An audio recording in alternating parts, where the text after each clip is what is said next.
е моята светлина и моят живот.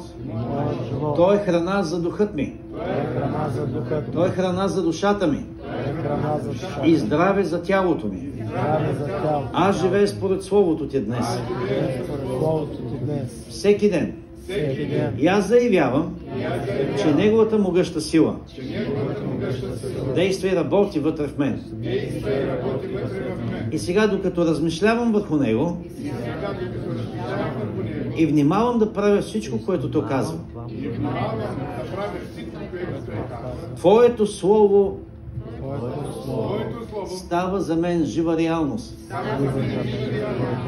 Основата, гаранцията, че никога няма да бъда болен. Нито разорен, нито победен. Словото ти расте мощно в мен. Преобладава и произвежда здраве и успех във всяка област на живота ми. И аз отказвам да бъда жертва. Затова постоянно живея над болестите и немощите, над проблемите и бедността. И ти казваш, защото какъвто е Той, че такъв съм и аз в този свят. И ако Исус е победител, аз съм победител. Ако Исус е здрав, и аз съм здрав. И ако Исус е бил успешен, и аз съм успешен. И аз декларирам, че съм силен и здрав. И болестта няма място в моето тяло. Тялото на Исус беше смазано и наранено заради мене. И аз отказвам да бъда смазан. Отказвам да бъда сломен. От каквато и да е болест или немощ.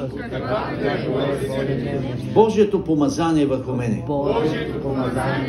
Неговото присъствие е очевидно в живота ми.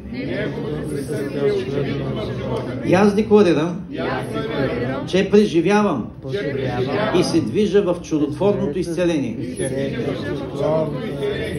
В моето тяло, в моят ум, в моят дух, всеки ден, чрез силата на Святия Дух, в името на Исус.